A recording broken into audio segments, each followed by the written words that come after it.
This is Jiten আৰু এয়া হ'ল আমাৰ ধাননি ডৰা দেখিছে চাগে।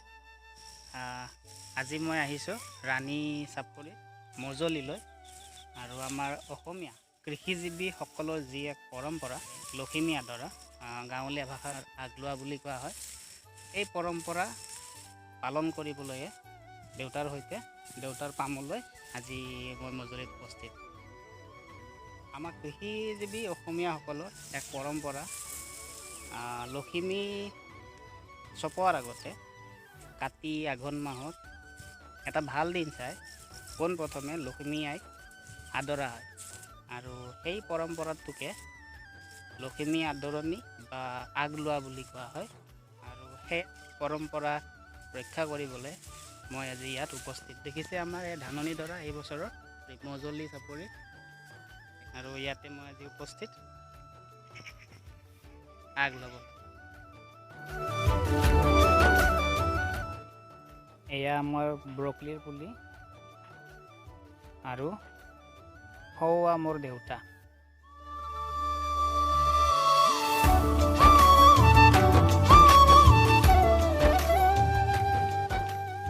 আৰু ইয়াতে দেউতাই মাটি চহাই উঠি জাবৰ ৰুই আছে। ইয়াতে দেউতাই ব্ৰকলিৰ পুলি পুতিব।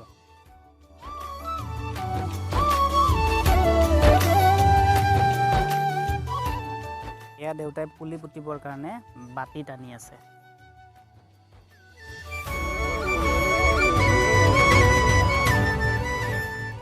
আৰু এয়া মোৰ বৰদেউতা, তেওঁ বন্ধাকবি, ওলকবি আৰু ফুলকবিৰ পুলি লগাইছে, তাত পানী দি আছে।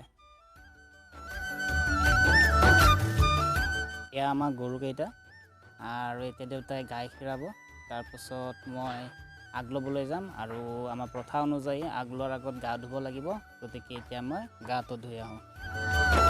মই গা ধুই আহি পালোঁ আৰু নিয়ম অনুযায়ী কাপোৰ আতিব নাপায়। সেই গতিকে মই এনেদৰে তিতা কাপোৰেৰে ধাননি পথাৰলৈ যাম। বলক আপোনালোকেও মোৰ লগত।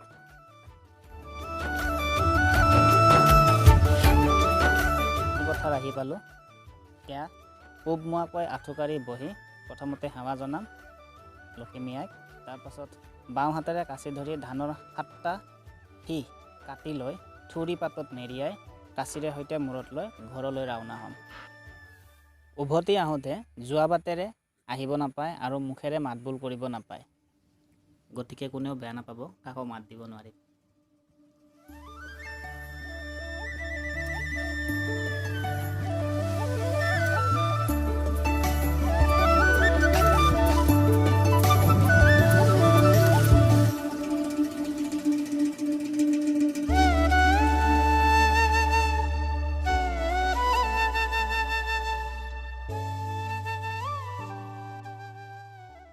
আগলৈ ঘৰ আহি পালোঁ।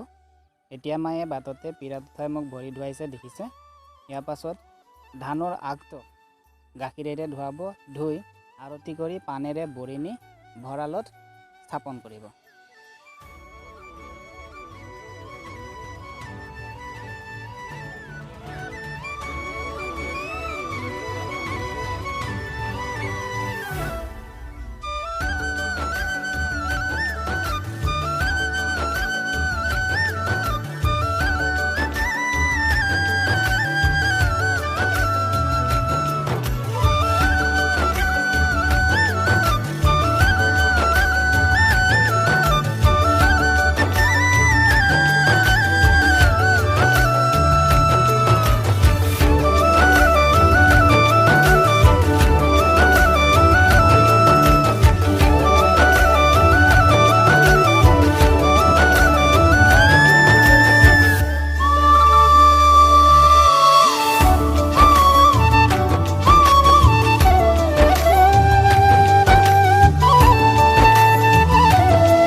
আগটো ভঁৰালত পতা থাপনাত স্থাপন কৰা হ'ল আৰু এতিয়া আমি সেৱা ল'ম। তাৰপাছত আগলোৱাজনে অৰ্থাৎ মই ভাত খাবলৈ বহিম।